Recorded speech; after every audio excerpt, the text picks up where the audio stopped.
салому дуруди бе поён ба ҳамаи шумо мухлисони азиз. ин барномаи дар шабакаҳои иҷтимоӣ. ман Фирдавси хурсандам. рафтем.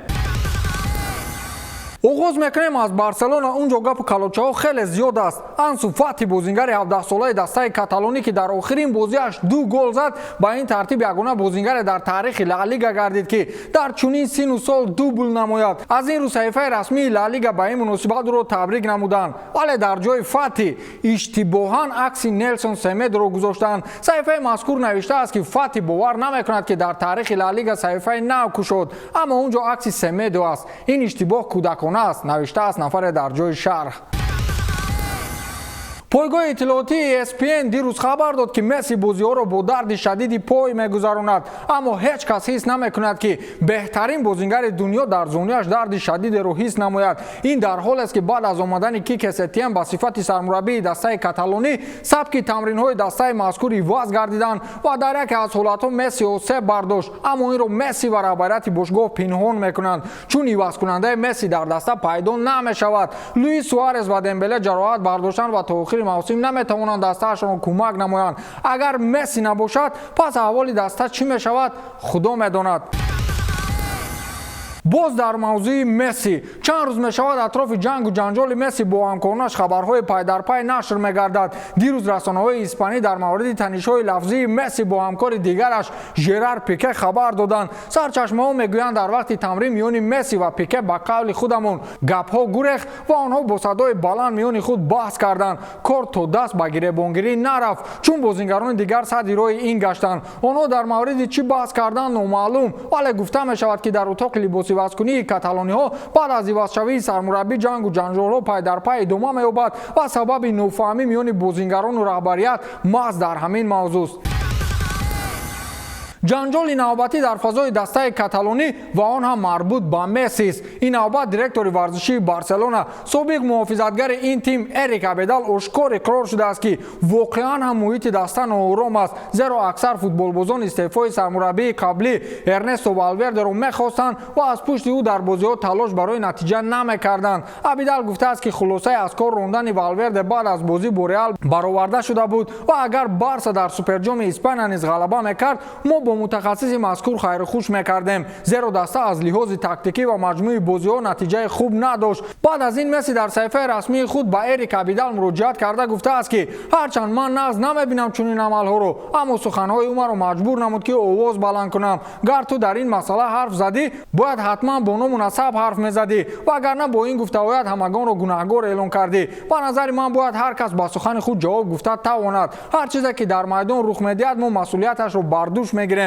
аммо онҳое ки масъули варзиши даста маҳсуб мешаванд, мисли мо бояд масъулиятшинос бошанд, гуфтааст Месси. рости гап инҷо ҳам Месси ва ҳам Абедал ишораҳои дуруст карданд. чунин овозаҳо низ буд ки ба лидерони Барса схемаи таърезии Эрнесто Валверде писанд нест. баъдан гуфта шуд ки худи мутахассис аз ӯҳдаи кор намебарояд. ҳоло бошад бо омадани сармураббии нав Кике Сетиен, муҳити дастаи Барселона ҳанӯзам ноором аст ва услуби бозигузории раҳбарияти нав низ барои аксар футболбозони даста писанд нест. ҳатто Кике дар як рӯз 2 маротиба бозингаронро ба тамрин маҷбур месозад ки дар замони Валверде ин гуна набудааст. ана сабаби ба зинаи дуюми чемпионати Испания фаромадани Барселона. ба фикри ман ин нофаҳмиҳо паёмадҳои нохуш меорад ба даста. ин ҳоло охири кор нест. мо мавзӯи мазкурро ҳатман пайгирӣ мекунем ва ҷанги Месси бо Абедал бо чӣ анҷом меёбад дар барномаҳои баъдӣ бароятон хоҳем гуфт.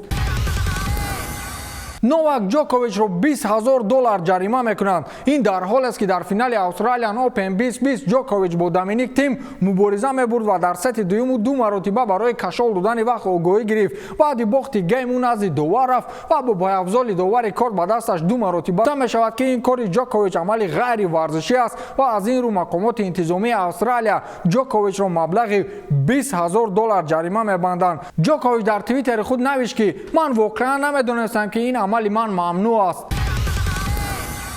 чанд рӯз мешавад фазои иттилоотии варзиширо хабари ҷанҷоли сармураббии дастаи ПСЖ Томас Тухел ва форварди ин даста Килиан Мбаппе пур менамояд. дар охирин бозӣ Томас Тухел Мбапперо иваз намуд ва ин боиси он гашт ки дар маҳзари он баҳси сармураббию бозингарро ҳама бо чашми сар бубинанд. дирӯз дар нишасти матбуотӣ ба Тухел суол доданд ки ин баҳсҳо оиди гузариши Мбаппе ба Реал аст. Тухел дар ҷавоб гуфтааст ки ман фикр намекунам ки ин баҳси мо ба гузариши Мбаппе ба Реал ягон робитае дошта бошад. инҷо фақат ӯ ҳамчун футболбоз барои ивазшавиаш эътироз кард. Барои натиҷаи даста ман ҷавоб медиҳам на Мбаппе. Аз ин рӯ журналистон ба қавле аз мурча фил насозед гуфтанист Томас Тухел.